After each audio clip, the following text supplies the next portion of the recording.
ओम शांति। 10 फरवरी 2025 बाबा के महावाक्य। मीठे बच्चे, तुम्हें बाप द्वारा जो अद्वैत मत मिल रही है उस मत पर चलकर कलयुगी मनुष्यों को सत्युगी देवता बनाने का श्रेष्ठ कर्तव्य करना है।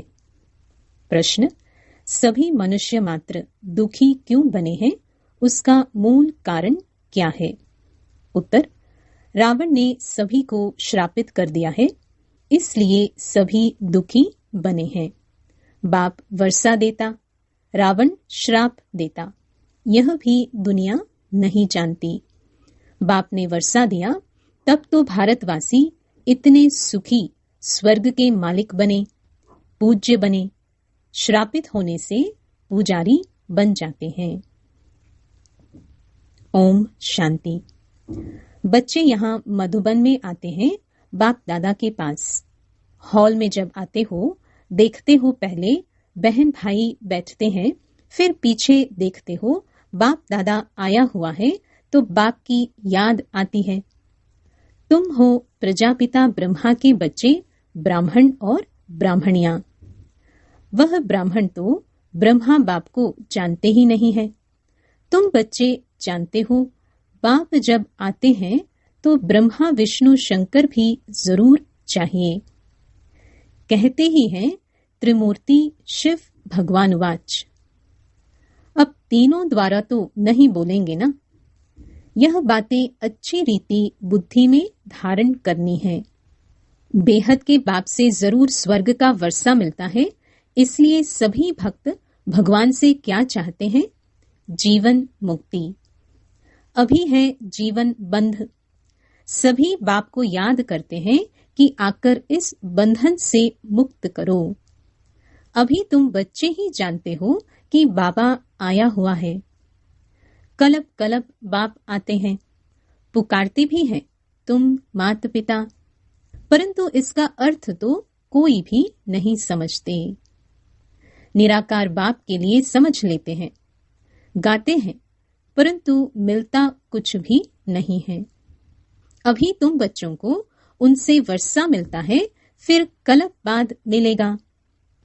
बच्चे जानते हैं बाप आधा कलप के लिए आकर वर्षा देते हैं और रावण फिर श्राप देते हैं। यह भी दुनिया नहीं जानती कि हम सभी श्रापित हैं। रावण का श्राप लगा हुआ है, इसलिए सभी दुखी हैं। भारतवासी सुखी थे। कल इन लक्ष्मी नारायण का राज्य भारत में था। देवताओं के आगे माथा टेकते हैं, पूजा करते हैं, परंतु सतयुग कब था यह किसको पता नहीं। अब देखो, लाखों वर्ष की आयु सिर्फ सतयुग की दिखा दी है, फिर त्रेता की, द्वापर कलयुग की, उस हिसाब से मनुष्य कितने ढेर हो जाएं? सिर्फ सतयुग में ही ढेर मनुष्य हो जाएं। कोई भी मनुष्य की बुद्धि में नहीं बैठता है। बाप बैठ समझाते हैं कि देखो, गाया भी जाता है 33 करोड़ देवताएं होते हैं। ऐसे थोड़ी वह कोई लाखों वर्ष में हो सकते हैं। तो यह भी मनुष्यों को समझाना पड़े। अभी तुम समझते हो कि बाबा हमको स्वच्छ बुद्धि बनाते हैं, रावण मलेच्छ बुद्धि बनाते हैं। मुख्य बात तो यह है, सतयुग में है पवित्र, यहाँ है अपवित्र। यह भी किसको पता नहीं है कि राम राज्य कब से कब तक, रावण राज्य कब से कब तक होता है। समझते हैं यहाँ ही राम राज्य भी है, रावण राज्य भी है। अनेक मत मतांतर है ना। जितने हैं मनुष्य उतनी ही मतें। अभी यहाँ तुम बच्चों को एक अद्वैत मत मिलती है जो बाप ही देते हैं। तुम अभी ब्रह्मा द्वारा देवता बन रहे हो।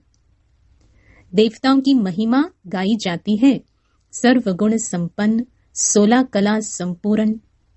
हैं तो वह भी मनुष्य, मनुष्य की महिमा गाते हैं क्यों? जरूर फर्क होगा ना।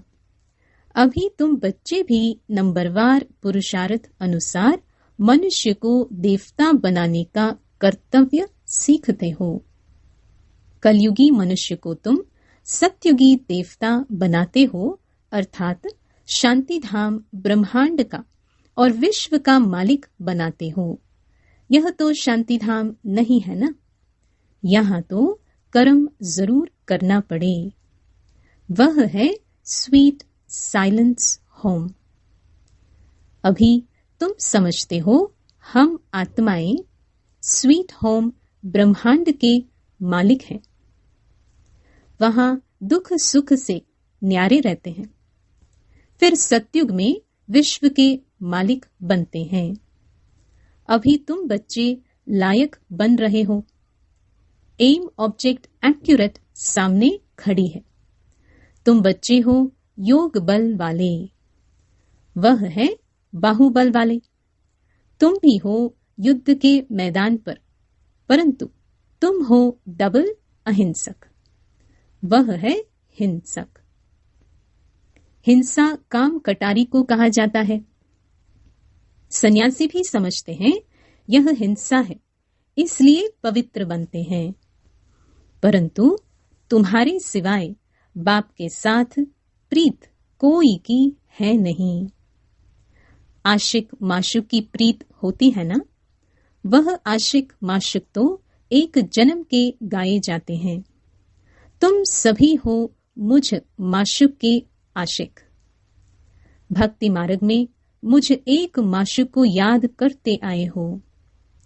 अब मैं कहता हूं यह अंतिम जन्म सिर्फ पवित्र बनो और यथार्थ रीति याद करो, तो फिर याद करने से ही तुम छूट जाएंगे। सतयुग में याद करने की दरकार ही नहीं रहेगी। दुख में सिमरन सब करते हैं, यह है नरक। इनको स्वर्ग तो नहीं कहेंगे ना। बड़े आदमी जो धनवान है वह समझते हैं हमारे लिए तो यहाँ ही स्वर्ग है। विमान आदि सब कुछ वैभव है। कितना अंधश्रद्धा में रहते हैं। गाते भी हैं तुम मात पिता, परंतु समझते कुछ नहीं। कौन से सुख घनेरे मिले यह कोई भी नहीं जानते हैं। बोलती तो आत्मा है ना। तुम आत्माएं समझती हो हमको सुख घनेरे मिलने हैं। उसका नाम ही है स्वर्ग सुखधाम। स्वर्ग सभी को बहुत मीठा भी लगता है। तुम अभी जानते हो स्वर्ग में हीरे जवाहरों के कितने महल थे।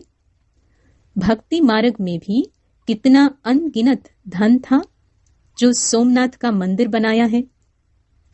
एक एक चित्र लाखों की कीमत वाले थे। वह सब कहां चले गए? कितना लूट कर ले गए। मुसलमानों ने जाए मस्जिद आदि में लगाया। इतना अथाह धन था। अभी तुम बच्चों की बुद्धि में है हम बाप द्वारा फिर से स्वर्ग के मालिक बनते हैं। हमारे महल सोने के होंगे। दरवाजों पर भी जड़ित लगी हुई होगी। जैनियों के मंदिर भी ऐसे बने हुए होते हैं। अब हीरे आदि तो नहीं है ना जो पहले थे। अभी तुम जानते हो हम बाप से स्वर्ग का वर्षा ले रहे हैं। शिव बाबा आते भी भारत में ही है। भारत को ही शिव भगवान से स्वर्ग का वर्षा मिलता है।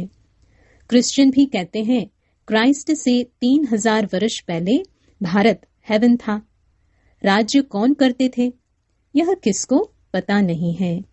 बाकी यह समझते हैं भारत बहुत पुराना है, तो यही स्वर्ग था ना। बाप को कहते भी हैं हेवनली गॉड फादर, अर्थात हेवन स्थापन करने वाला फादर। जरूर फादर आए होंगे, तब तुम स्वर्ग के मालिक बने होंगे। हर 5000 वर्ष बाद स्वर्ग के मालिक बनते हो। फिर आधा कल्प बाद रावण राज्य शुरू होता है। चित्रों में ऐसा क्लियर कर दिखाओ जो लाखों वर्ष की बात बुद्धि से ही निकल जाए। लक्ष्मी नारायण कोई एक नहीं, इन्हों की डिनेस्टी होगी ना, फिर उन्हों के बच्चे राजा बनते होंगे। राजाएं तो बहुत बनते हैं ना, सारी माला बनी हुई है, माला को ही सिमरण करते हैं ना।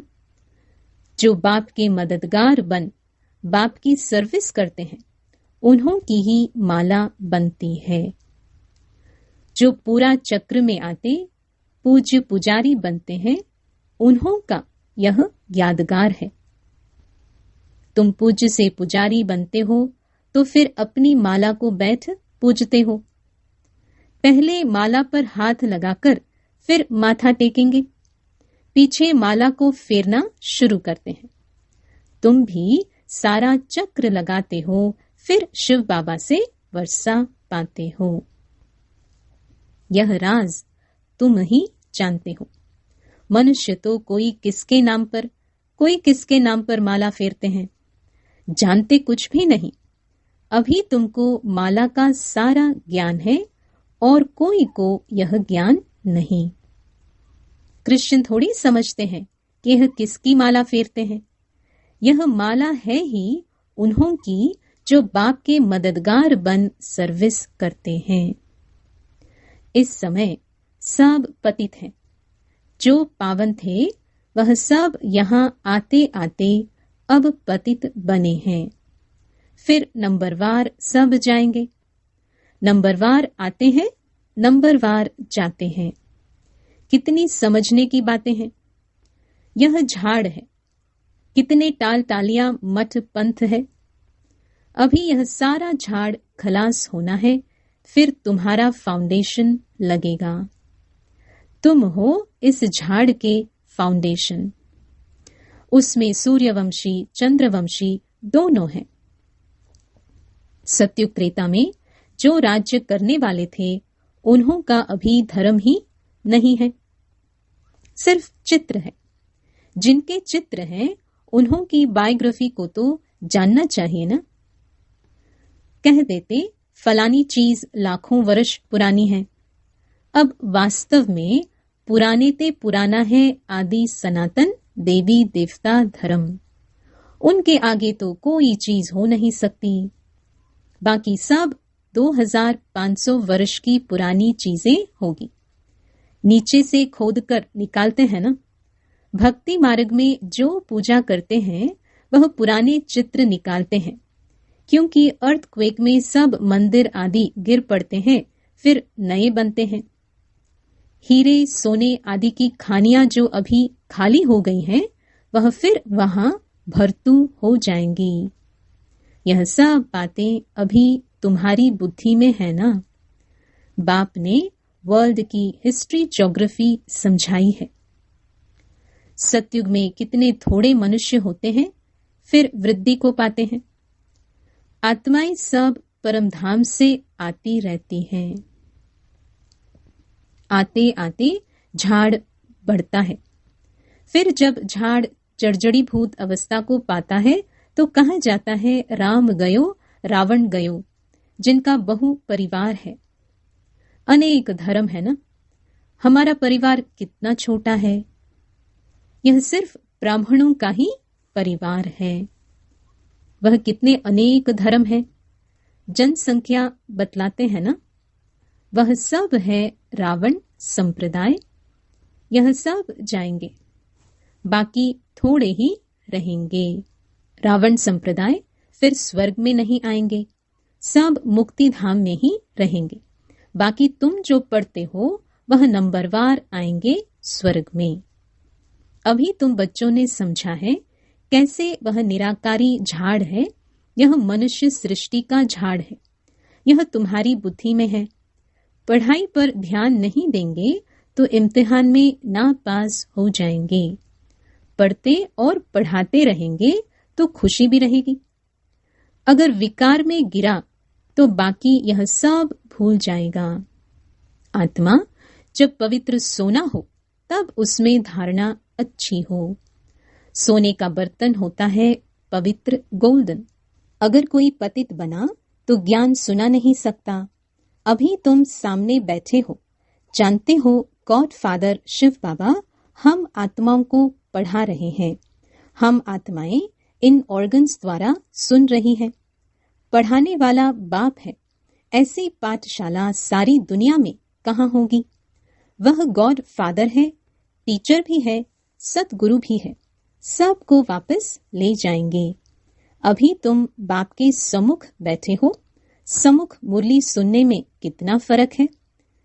जैसे यह टेप मशीन निकली है, सबके पास एक दिन आ जाएगी।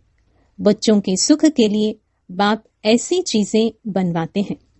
कोई बड़ी बात नहीं है ना। यह सावर शाह है ना।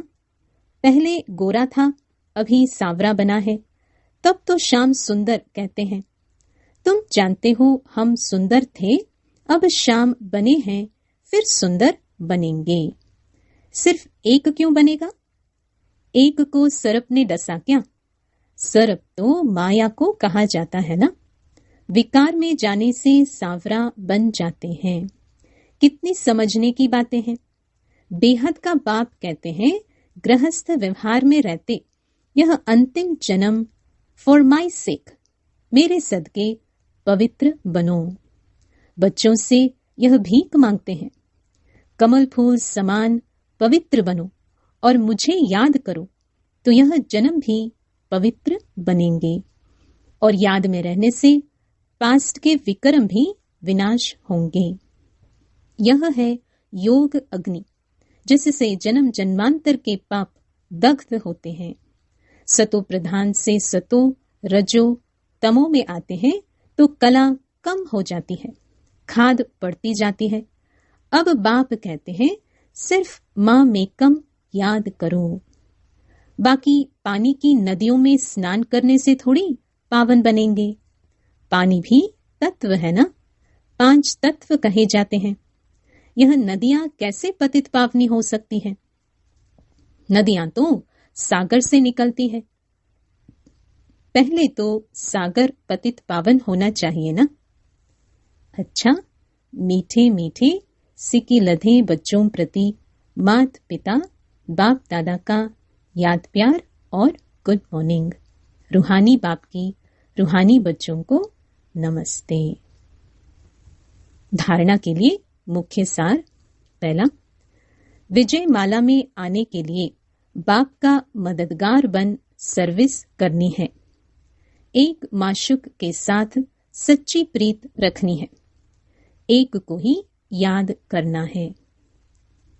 दूसरा, अपनी एक्यूरेट एम ऑब्जेक्ट को सामने रख पूरा पुरुषार्थ करना है। डबल अहिंसक बन मनुष्य को देवता बनाने का श्रेष्ठ कर्तव्य करते रहना है। वरदान, विजयीपन के नशे द्वारा सदा हर्षित रहने वाले सर्व आकर्षणों से मुक्त भव। विजयी रत्नों का यादगार बाप के गले का हार आज तक पूजा जाता है, तो सदा यही नशा रहे कि हम बाबा के गले का हार विजयी रत्न हैं। हम विश्व के मालिक के बालक हैं। हमें जो मिला है वह किसी को भी मिल नहीं सकता। यह नशा और खुशी स्थायी रहे तो किसी भी प्रकार की आकर्षण से परे रहेंगे। जो सदा विजयी हैं वो सदा हर्षित हैं। एक बाप की याद के ही आकर्षण में आकर्षित हैं। स्लोगन, एक के अंत में खो जाना अर्थात एकांतवासी बनना। अव्यक्त इशारे, एकांत प्रिय बनो, एकता और एकाग्रता को अपनाओ। अभी सब मिलकर 1-2 की हिम्मत बढ़ा के यह संकल्प करो कि अब समय को समीप लाना ही है। आत्माओं को मुक्ति दिलानी ही है। लेकिन यह तब होगा जब सोचने को स्मृति स्वरूप में लाएंगे। जहां एकता और दृढ़ता है वहां असंभव भी संभव हो जाता है। ओम शांति।